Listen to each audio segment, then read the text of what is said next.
रोज रोज तेच तेच म्हटलं चला काहीतरी आज वेगळं वेगळं म्हणजे काय नाही. आज आहे ना मी साडी घातलेली होती. माझ्या आज मनामध्ये विचार आला चला आज आपण साडी घालायला पाहिजे. बरेच दिवस झाले साडी घातली नाही.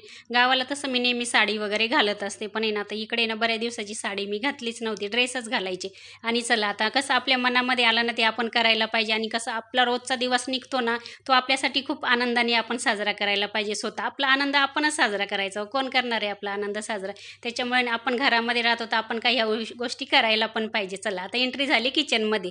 आज आहे ना मला आहे ना कोथिंबीरीच्या वड्या बनवायच्या. खूप सारी कोथिंबीर आणलेली होती आणि स्वस्त पण होती. चला पालेभाज्या भरपूर आणलेले आहे.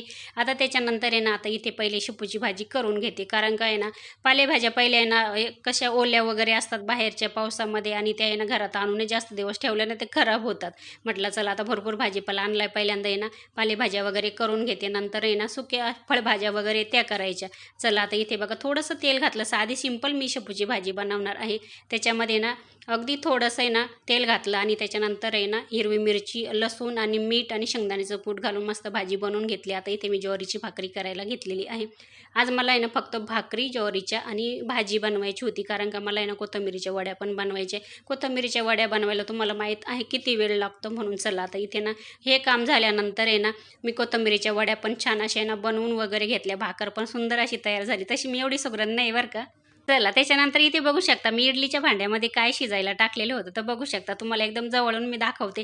हे बघा मी छान अशी ना कोथिंबीरीच्या वड्या याच्यामध्ये शिजवल्या. खूप छान अशी चाळणी याच्यामध्ये परफेक्ट अशी बसली. त्याच्यानंतर आहे ना किचनचं चला आता हे काम झाल्यानंतर आहे ना म्हटलं आता भांडे वगैरे ओटा वगैरे ते पण करून घेऊया, म्हणजे किचनमधून आपण बाहेर पडायचं. आता त्याच्यानंतर हे झाल्यानंतर आपलं दुसरं काम राहतं ते म्हणजे बाथरूमकडचं. चला आता तिकडे पण आलेली आहे. तिकडे पण म्हटलं चला आता कपडे वगैरे धुवून घेते आणि त्याच्यानंतर जेवण वगैरे बाकी येते. नंतर चला इथेच एंड करते. बाय.